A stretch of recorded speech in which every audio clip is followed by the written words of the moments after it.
Hello, hello, hello. Welcome to October, welcome to autumn, and welcome to Samantha Sutherland Art and Books. I am Samantha. I am the person who hosts this little bookish channel, strange little corner of YouTube. If you're new here, welcome. It's lovely to have you here. If you've been here for a while, welcome back. It's lovely to have everybody here. So before I get started, why don't you grab a brew and pull up a pew and let's get into this new video. I have one of those weird days. I am home alone. My dad's gone to get something, husband's gone with him. It's weekday, so obviously Mini-me's at school. And I am just very, very happy that we are in October and that we are in autumn and that we're nearing Halloween. Can you tell I'm excited? And also, as you can see, first of all, the bunting has changed. I did not like the bunting. It was very cute. So I'm giving it to my daughter. She doesn't mind spiders on things. I do. Every time I looked at it, I just, no. So I've decided that my daughter can have the bunting. I have a Halloween village aesthetic on the TV. I don't know how long for. And I have a new chair. Say hello to new chair. So yes, there's a few new things. And what else? Yeah, I have, yeah. I prefer those decorations. I need to get some more. Anyway, before I start, I want to show you something.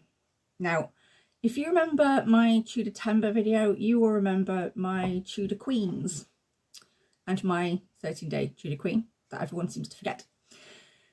Created by the lovely Martha Moon Creations on Etsy. Well, she's outdone herself completely.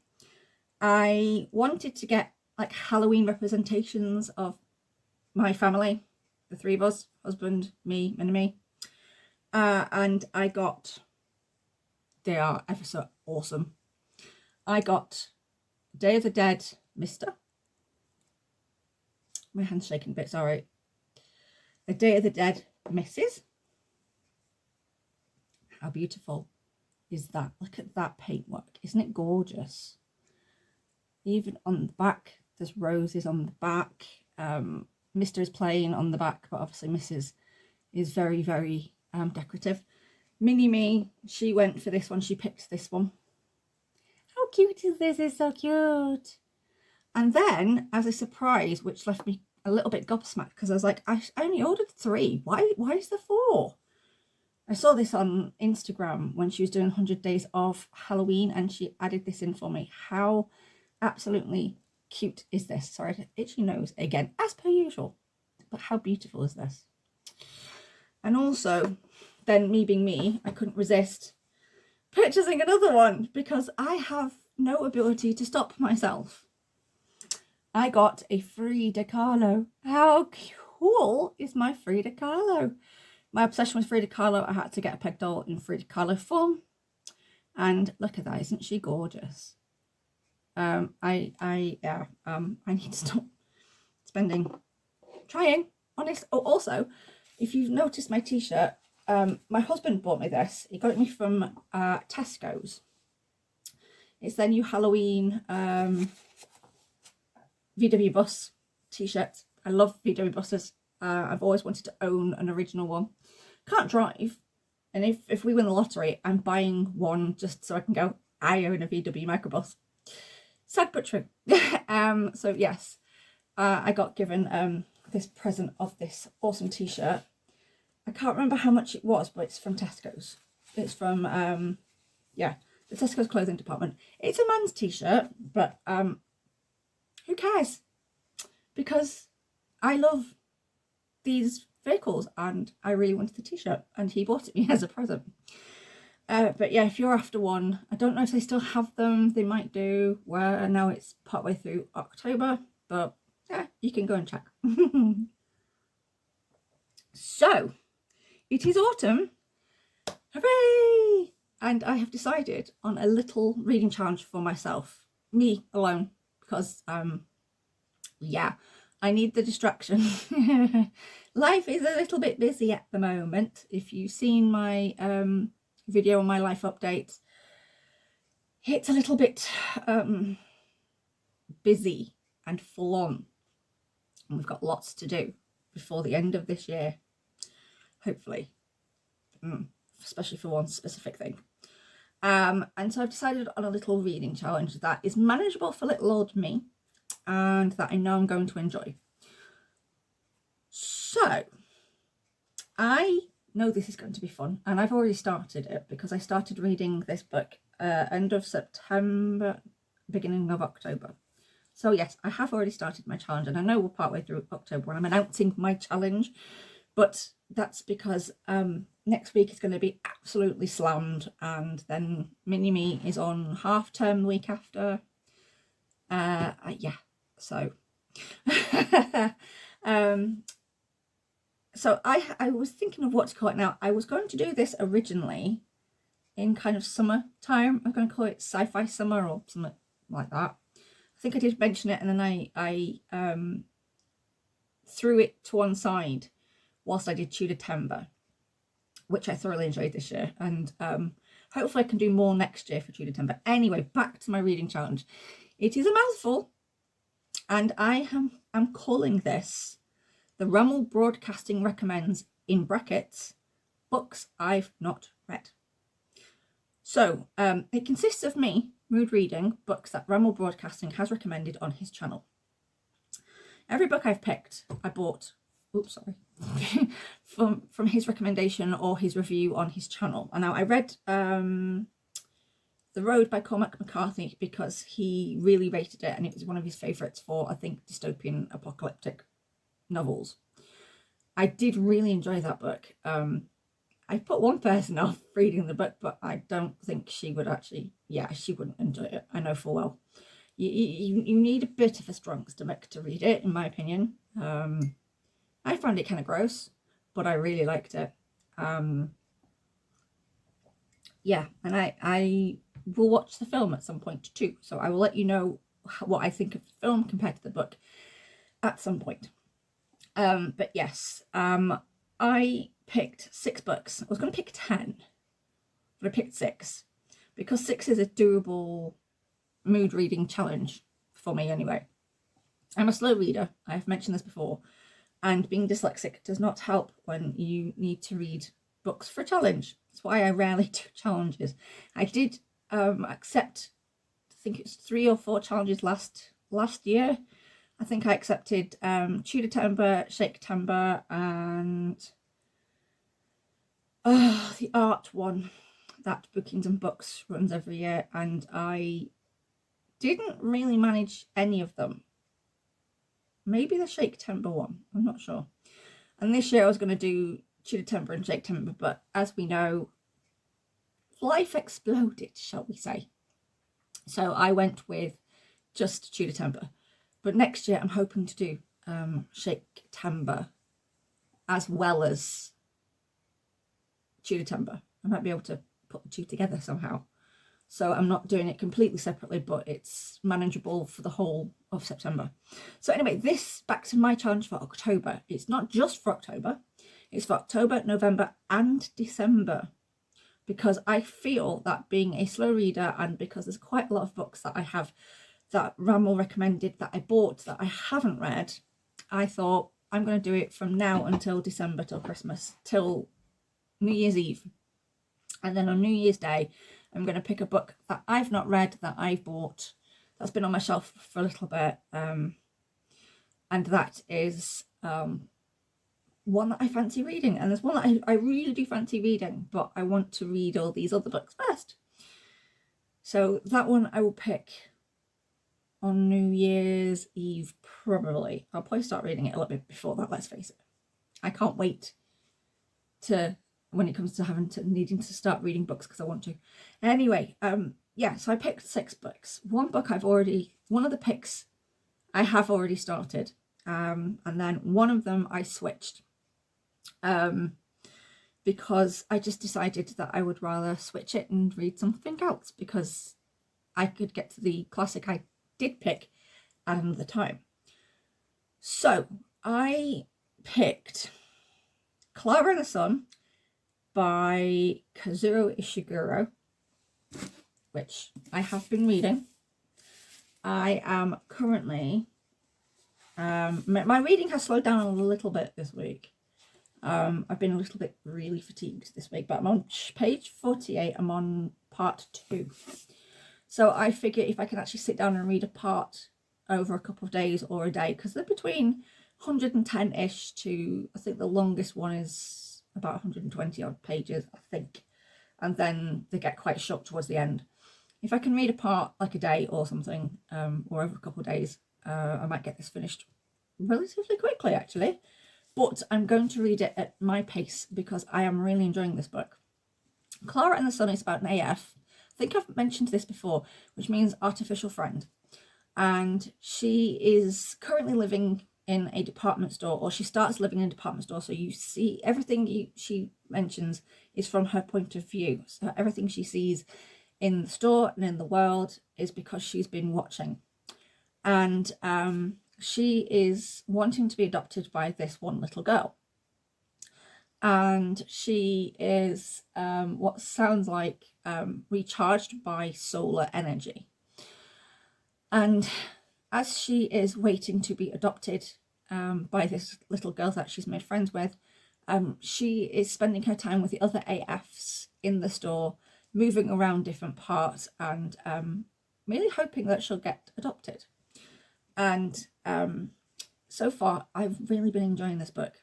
It's a lovely book. So apparently, because I didn't know what to read after The Road, and I did start reading Slaughterhouse 5, but I think with everything that's going on with my dad, I didn't really want to read it. It was just too kind of relevant to what's going on at the moment.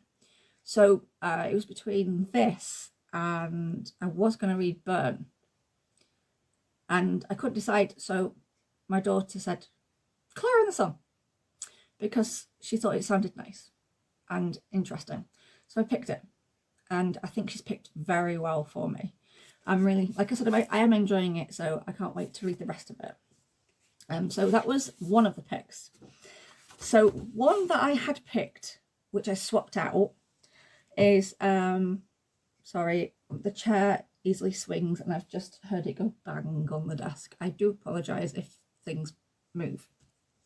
I was going to read 1984 by George Orwell, but I swapped it out for Only Forward by Michael Marshall Smith. Now, Rammel gave us really quite a high rating, but he said that the humour took him out of it a little bit.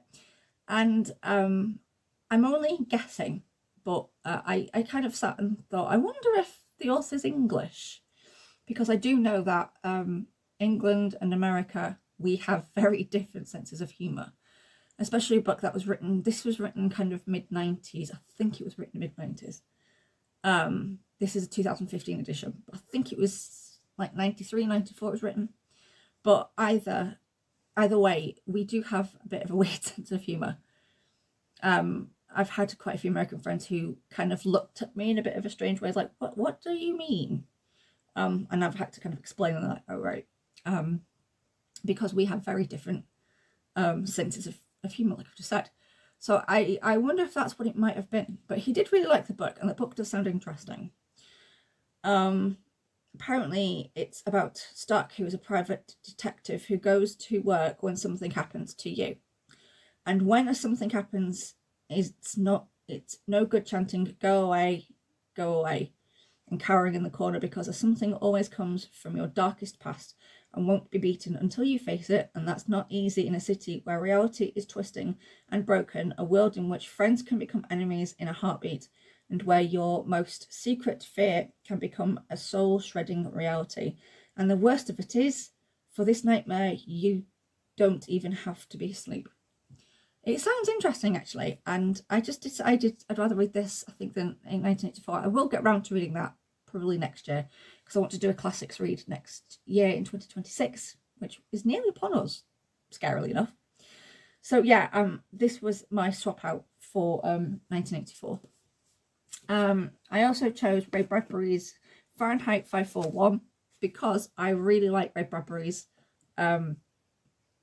writing style. I really enjoyed Something Wicked This Way Comes.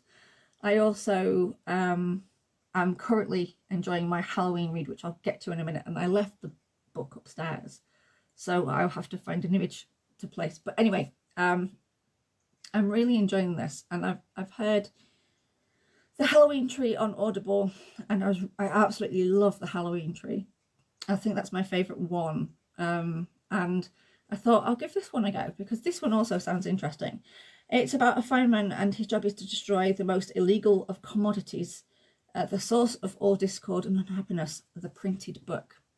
And in a time when things are being cancelled and people are not reading as much and things like that, we have this, some people have a fear that books will no longer be around at some point, which would be very, very sad because my daughter loves reading, I love reading. It's something that, you know, you have to do, even a little bit in your life. I absolutely would be lost without books, to be honest, and especially at the moment, being that I need a distraction and that my chronic illness keeps flaring very badly, I really need the distraction that books bring me. So yes, this was a pick which I've heard lots about, and Rammel keeps saying how good the book is, so I figured, why not? So next in my Rammel Broadcasting recommends books I've not read. Now, this one, I watched a clip of the film because they made a film of Annihilation by James Vandermeer, and they gave away the big twist, and I can't remember what the twist is. So yeah, which is lucky. So I decided to watch with the book. It's an eco sci-fi, which sounds very interesting. I don't know absolutely anything about it other than it's about a female scientist and I think a bubble and something weird. They go in, have to figure something out. Yeah, so I'm going to hopefully possibly read this. These aren't the exact books I'm going to read. These are the books that I've picked because they spark an interest and I really fancy reading all of them. It just depends how I'm feeling on the day I pick after I finish reading the last book. So I don't know what I'm going to read after Clara and the Sun. I really don't. And then there is Mockingbird by Walter Tevis. This was quite highly rated by Rammel Broadcasting. It sounds very, very, very interesting. A dying world where humans are drugged and lulled by electronic bliss, where there is no art, no literature, and there are no children, where some would rather burn themselves alive than endure.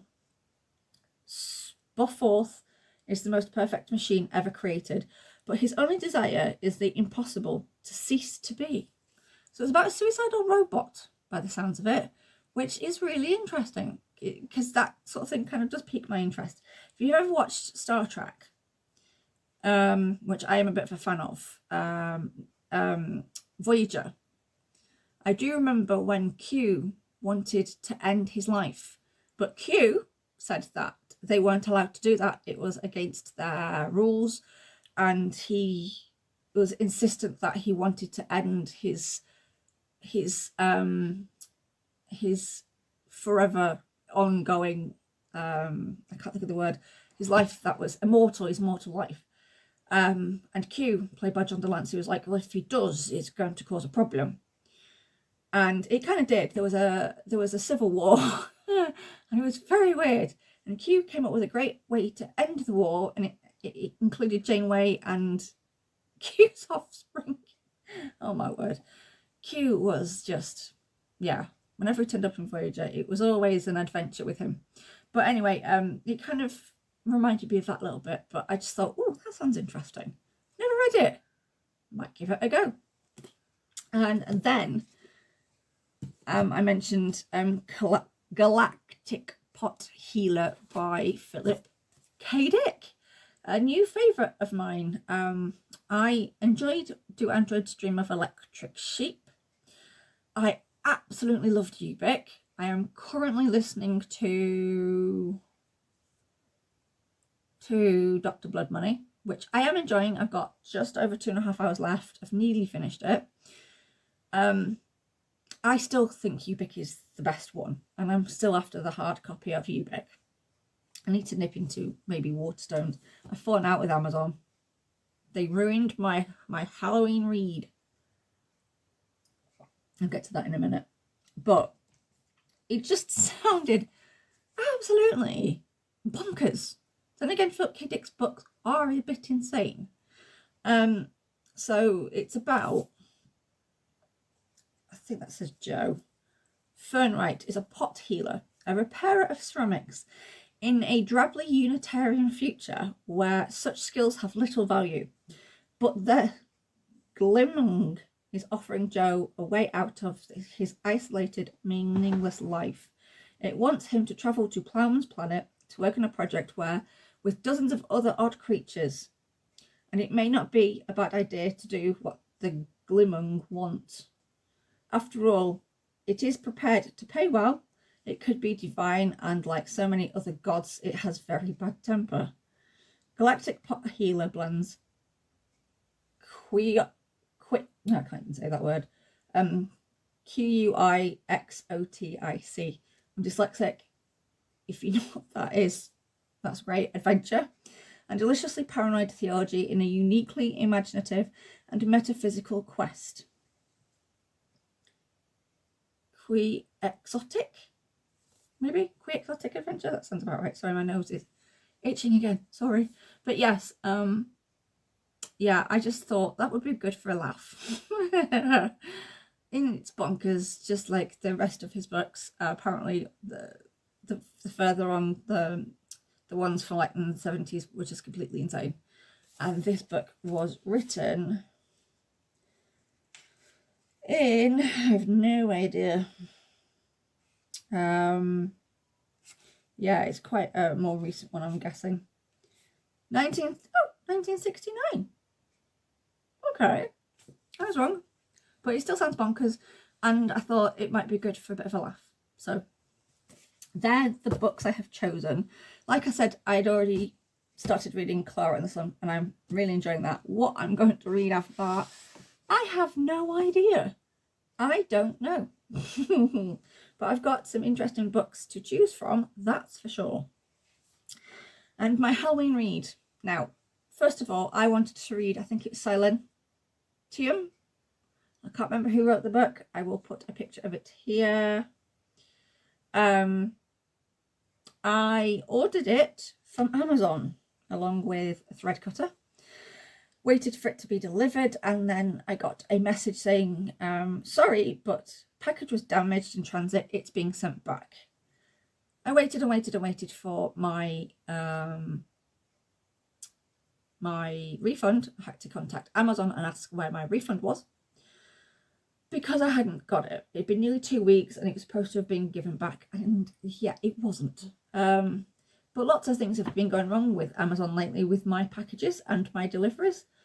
So I have decided that in the new year, unless I really am desperate, I'm going to try and find elsewhere places to get things from and just wait for them to be delivered, because I am fed up with how far down the drain Amazon seems to have gone, because I was banking on that book because it sounded really good. It was a sci-fi horror. It had body horror. It had gore. It sounded awesome. It was a cross between, if The Fog and The Thing had a baby, the book would be the offspring, and it sounded really good.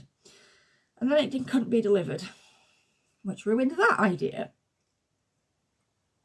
But then I had a little bit of trouble ordering the one I did pick, because the one I ended up reading for Halloween, ending up reading for Halloween, is Ray Bradbury's The Halloween Tree. And yes and no, I said I had heard it on Audible and absolutely loved it, and I did. I really loved it. I decided that I wanted to read it too, because there's some things I don't quite remember. Because with me, when I hear a book, it's great. I enjoy it at the time, but I can't kind of keep the information in as much or as long as when I read a book, as it seems. Excuse me. So yeah, I decided that I wanted to read that for Halloween. Now, it's a very short book. There's like 145 pages. I'm already at chapter 7, and I have a feeling I will be finishing that up before Halloween. So I decided that if I do, Angela Sylvain is someone I found thanks to Michael Wurterberg. He interviewed her and I looked up her books and instantly thought, that's my style of that's my style of book to read.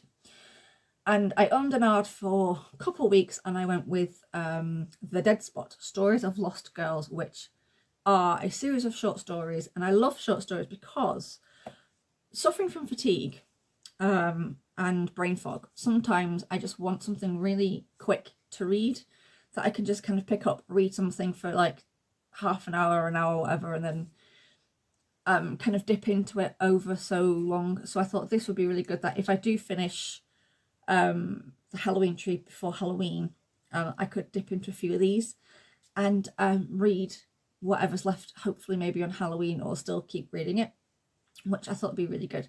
I am really enjoying them. The first story, I have to admit, has been my favourite so far. And I am looking forward to reading the rest of these. But her books they sound a lot of fun too. There's one set in like New England and there's a cult and there's skiing involved, and the front cover looks very kind of like 80s. I'm into the front covers of books like that at the moment. As you know, I'm a sucker for a really nice book cover. I mean, look at this. This is beautiful. This is Annihilation. How beautiful is that front cover? And by the way, this is a trilogy. So if I like this, I may read the other two. If I read this, or I might leave it till the new year and do a trilogy read. Who knows? I've never read 3 from the same author in one kind of go. Not a trilogy, not like an ongoing series. I mean, I know I've read Philip K. Dick, and I'm on the 3rd book, which is Dr. Blood Money, and I have read 2, and I'm on my 3rd Ray Bradbury, but they're not a series, they're standalone books. So, which is weird, because once upon a time, the only ones I ever read a series of was in Blighton when I was in primary school. But other than that, I never really read like more than one book from the same author. So yeah, that's my Halloween pick. So I'm looking forward to continuing with Clara the Sun. I will keep you updated as to how my my challenge for Rammel Broadcasting recommends books I've not read. I hope to read 2 to 3 books between, I know that doesn't seem a lot, but for me that's a lot. I'm hoping to read 2 to 3 books between now and December. Because also I have to keep in mind that we are going to be very, very, very busy in the next few weeks, especially. Next week, like I said, we are slammed. Then it's half term, and that leads up to November, and then it'll soon be December, which means Christmas. So yes, yeah. So that's a doable number for me. If I pick too many, I will get stressed and I won't bother finishing the challenge. I know full well I won't.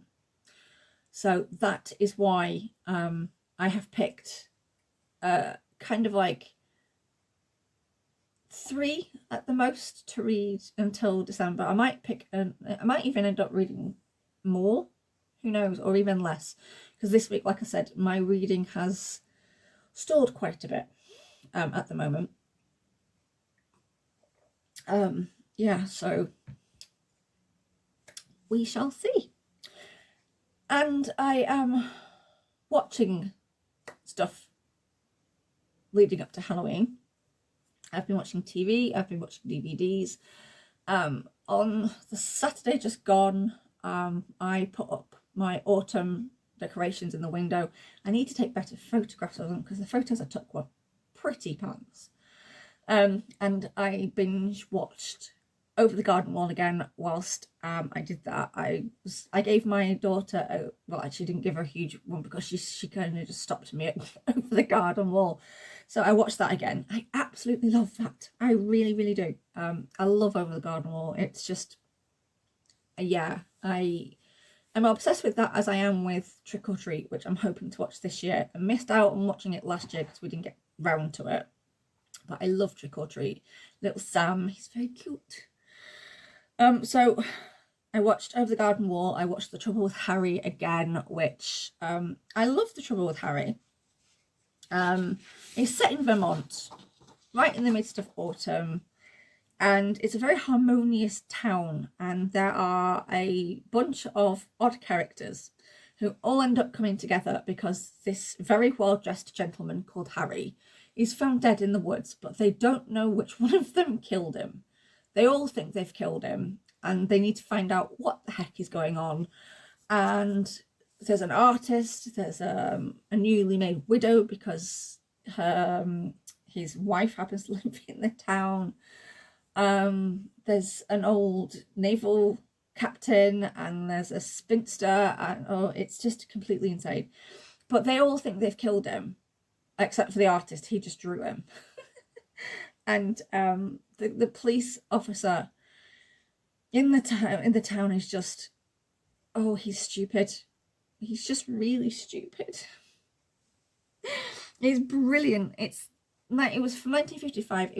It was Hitchcock's first ever film. Yes, Hitchcock is in it. Blink and you do miss him. I had to Google where he was because I couldn't spot him, because I was looking for a very small fat man. He's not that fat in 1955. I'm telling you now. You blink and you will miss him.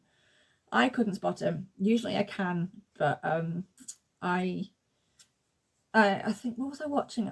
I was watching the one with, was it Cary Grant with the crop duster? I remember watching that one. I forgot what it was called now.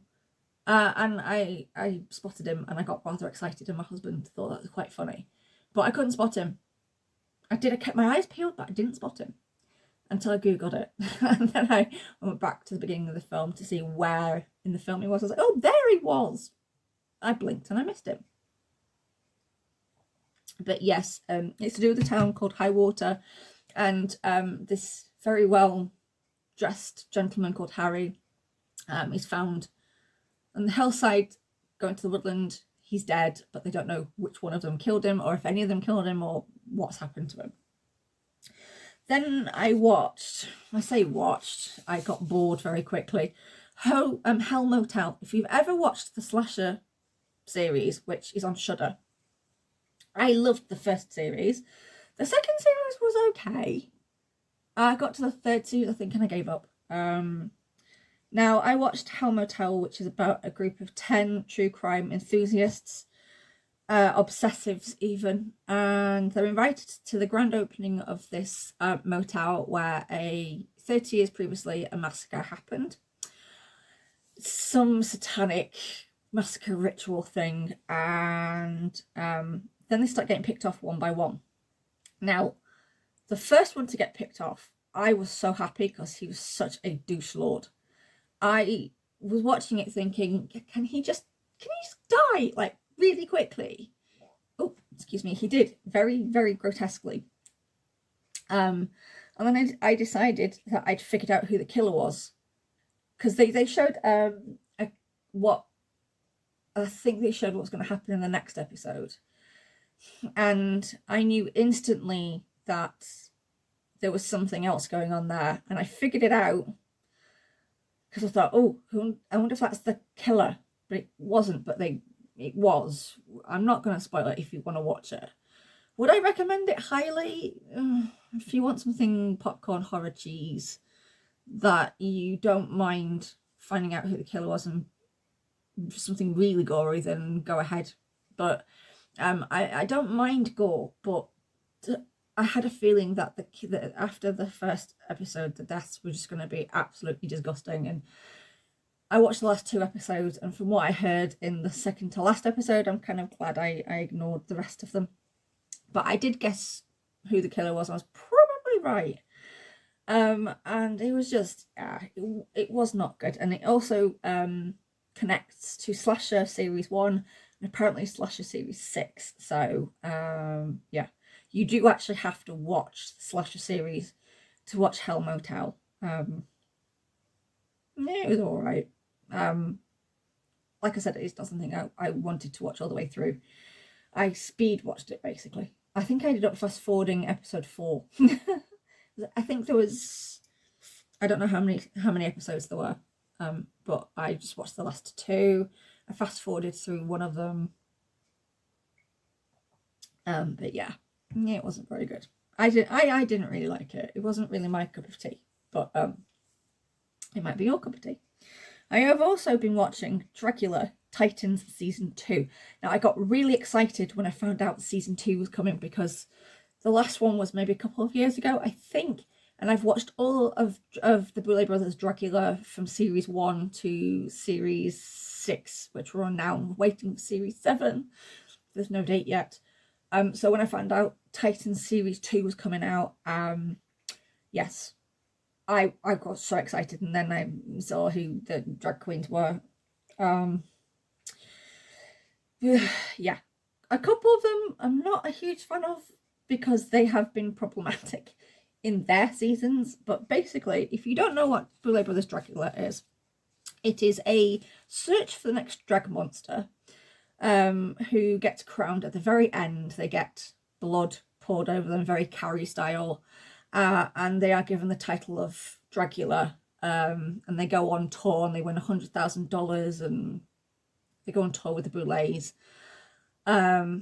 Some of them have been lucky enough to go on tour without actually winning the title. One of the previous, oops, sorry, my chair is a bit noisy as I'm finding out. One of the previous winners was Herso Teratoma, who she went on tour with the Boulets and then went into Titans season 1, and they didn't win. I won't tell you who, because I think if you like drag queens, or you want to watch something different to do with drag queens, I can really highly recommend Dracula. I absolutely love it. I've been watching it since season 1. It mixes horror, drag. There are drag queens and drag kings. There have been some very interesting ones, and this season of Titans season 2 is going to be quite a nasty one. I can kind of, I figure it's going to be, because there are some drag queens who you just kind of get an instant dislike to, because one of them, oh, she's not nice. There's 2 of them that are really awful, that as in they're just nasty, but they're not hiding their hatred of each other this series. One of them said to one of the others that this series, they will stop at nothing to win. And she was my favourite in previous seasons, and I'm hoping she doesn't go the way I'm thinking she might, because that would be really upsetting, because she's always been my favourite. But yeah, it is very, very, to say bitchy is just kind of an understatement. Yeah, they have claws and they are out. But yeah, basically it's a spin-off of Boulet Brothers Dracula, where monster drag artists from previous seasons fight to become Titan. Second season of Titan, they can win $100,000 of the Boulets' own money, and they get to go on tour as well, represent the brand of the Boulet Brothers. It is bonkers, it's insane, it is brilliant. It is funny, it is moving, it's just absolutely, sometimes it's a bit kind of like, ugh, but that's really cool, and I can highly recommend it. I love it. They are artists, they really are. And then I have been watching a fair few films. I can't remember all of them actually off the top of my head, but I watched Halloween Party, which was from 2020. It's about 2 college students. One is a massive nerd, so that made me kind of happy, and this girl who gets this meme to do with what your deepest fear is. If you don't tell the computer in such a time what your deepest fear is, it comes true and it kills you. So she comes up with a very interesting one, and then all of her friends start being killed because they don't believe in it, and she teams up with a nerd, an actual computer nerd, and they unwittingly release the souls of these, it says monstrously disfigured children, and it was kind of like, oh my word, those poor children. They kind of unwittingly release their spirits, which is bad. Their souls, whatever you want to call it. And then it just gets worse from there. It's very good. It's High Flyers production. Some of their films are kind of like, what am I watching? And you turn it off. Some of them in the past have actually been quite good. Their found footage ones are quite good, and this one was quite good as well. I watched VHS Halloween from 2025 this year. Not as big a fan of that particular VHS as I have in the past. There have been better ones that have had a bit of what's it called? Oh, what was that? Sorry. There was a noise from next door, it made me jump. Sorry. Lovecraftian. There've been some Lovecraftian ones and some sci-fi ones and some out and out horror ones which have been really good. I liked the first story of this one, even though they made really dumb choices, which people do tend to do in horror films. You know, if you are walking past on Halloween night and you see a house you haven't seen before, and you go to the house and then one says, I'm going to go home, and then the other one says, okay, I'll go home, and then the door opens and then someone says, coochie coo. Would you walk towards the house with a darkened door, not knowing what's inside? No, you'd kind of skedaddle. Not this person. She's like, I'm going to go in and find out. That was a bad mistake, I'm telling you now. But yeah, it was all right, and I really liked the last story, which was a bit kind of like throwback to Universal Monster-y type thing, plus Rick Baker, who is my favourite special effects makeup artist, because he was responsible for my all-time favourite werewolf film, which is American Werewolf in London. He was responsible for the big change in that. He's in the film. I got really excited over that. I'm like, I'm sure that's Rick Baker, and I was right. Not as big a fan of that VHS. It's kind of like, it's Halloween. Let's just call it Halloween and chuck a load of creepy and gross stuff at the title and hope people like it. I was not as big a fan of this one as the last one. It was all right. My husband was bored, it turned out. He didn't tell me. I would have turned it off and watched it another time, but he didn't enjoy it either. So, and then my favourite thing I've watched so far is Scanners from 1981, which is a David Cronenberg film. I love early David Cronenberg films. I love films like The Fly, and Rabid is another favourite one. That's from the 70s. It's a very old one. But Scanners was great, which is about a doctor called Dr. Ruth, who finds Vale, who is a very, very powerful scanner. Basically, they are psychics who can use their powers to do things make people do things. And I won't spoil it if you've never seen it. It's a very old film, but I've never seen it, and the practical effects are worth watching it for, in my opinion. But yeah, he uses him to stop a very powerful scanner called Daryl Ravok, played by Michael Ironside, and he wants to take over and dominate the world and create other scanners because he's been wronged. And like I said, it's directed by David Cronenberg, and it's a fantastic watch. It's a film I kind of glossed over a little bit, and my husband and I were looking for something to watch, and I'm really in the mood for getting back into sci-fi horror, and this is a great way to get back into sci-fi horror. My all-time favourite sci-fi horror film is Alien, and then my second one is The Thing. This is like number 3. It has to be. It's very good. I really enjoyed it. I can highly recommend that one if you've never seen it. I'm also thinking maybe about watching Reanimator. I'm not a very big Lovecraftian horror film fan. I have watched The Void, which I enjoyed. There was another one to do with a pregnant woman and like an Icelandic village or something, which was quite interesting. They were a married couple, and oops, sorry, did it again.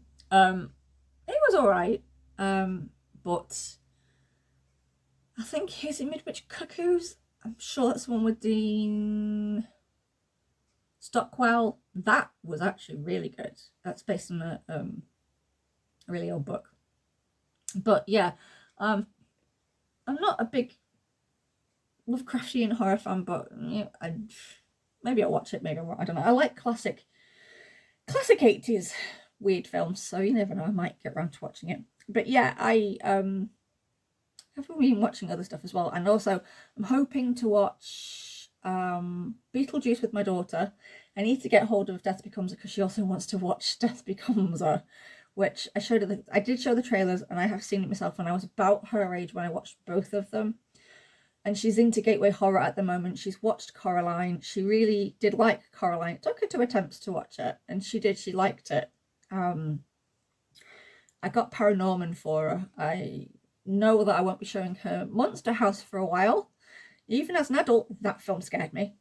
And I showed her the trailer for Watership Down, and as I suspected, she decided she wants to wait till she's older to watch it. My husband's like, what's the big deal? It's just bunnies. And I was like, yeah, it's just bunnies. I've seen it. It was awful. It's horrible. And I cried. I cried every time I watched that film. So I showed my daughter the trailer for it, and she's like, I'll wait a little bit. But she did say, Mummy, can I watch more gateway horrors? I've also got Little Shop of Horrors, which I'm hoping to watch, and my comfort watch, which is Black Death, which I might put on this afternoon, actually. Watching Sean Bean and a village escaping the plague. Love it. It's in my opinion, it's kind of how Matthew Hopkins could possibly have come along and happened, sort of thing. But basically, it's about a monk, and I don't know if he's a knight or a Templar or not, but Sean Bean is sent to this small village with a band of other people to check out why this one particular village in England doesn't have the plague, and they suspect witchcraft, I'm guessing. It has the woman who played the Red Witch. Was she the Red Witch? Yeah, Scarlet, or whatever the witch was called in Game of Thrones. So it reunites at least 2 people from Game of Thrones in the film. I really enjoyed it. It's one of my favourites, so that's my kind of comfort watch. I forgot about the Battle of Hastings anniversary on the 14th of October, excuse me. I need a fresh cup of tea, that's what it is. So I might still read some of the Battle of Hastings book, which I have on my shelf. We'll see. I have quite a lot to read, and I'm trying to limit the stress of reading so I don't get overwhelmed. And yeah, so that's what I've been reading, what I'm reading, and what I'm hoping to read, and what I have been watching so far. I've been watching quite a bit of YouTube. I say quite a bit. I've spent a little bit of time on my craft channel of late, on the craft YouTube account, because I have been making videos for that too. If you're wondering the name of that one, it is Autumn Fox and Rabbit Crafts. In fact, when I started this video, I welcomed everyone to that said channel, and then I realised this is BookTube, not CraftTube. I've been watching, obviously, RammelBroadcasting. As a Patreon, I've been really enjoying his shorts for his October reads, which he's going to put together in one big video, I think, for Halloween. I've been watching Lil's Vintage World. That's interesting because she's started to do something called Suffragette Stitch. So she's doing a stitch to do with the suffragettes while she talked about the suffragettes, and she asked, and the suffragists as well, because there were the suffragists as well. So I'm looking forward to the next installment of that, because she asked if anyone had anything they wanted to learn about either of them. And so I asked about, there was a princess who was a suffragette, an actual member of the royal family. I forgot what her name is, and I'm hoping she does cover her. That would be kind of cool. I've been watching Bookish Travels as well. I missed out on the newer one, which is a Philippa Gregory video. I will be watching that. So yeah, her videos have been really interesting as well. Books I'm not reading as well. I have been watching Kelly, and I keep meaning to put in the comments that Kelly loved the haircut. It's really lovely and it definitely suits her. So yes, and I'm trying to grow mine out. As you can see, it's a mess. My fringe, I hate my fringe. I get to this point, usually cut my fringe back in, but I'm trying not to. I've also been watching, I watched Hannah the Horrible's new video. I think she did too. She does spooky deep dives. Also, I've been watching AVA Pop Culture because I like his taste in films, and he's got some really good recommendations, as well as Daniel from the Cobwebs Channel, and I've been watching the Cobwebs Channel as well. The Trouble with Harry was a recommendation which I thoroughly enjoyed. He also recommended The Stepfather, the original one from the 1980s, not the remake in the 90s or 2000s, whenever it was. I did buy it. I'm still to watch it, and we are hoping to watch it in the next couple of weeks during October spooky season. So yeah, and I'm really enjoying their Halloween specials that they are putting out. So that's who I've been watching so far. And I think this video is long enough, so I'm going to stop here. I will keep you through via shorts and small quick videos, mainly shorts because I'm enjoying doing the shorts.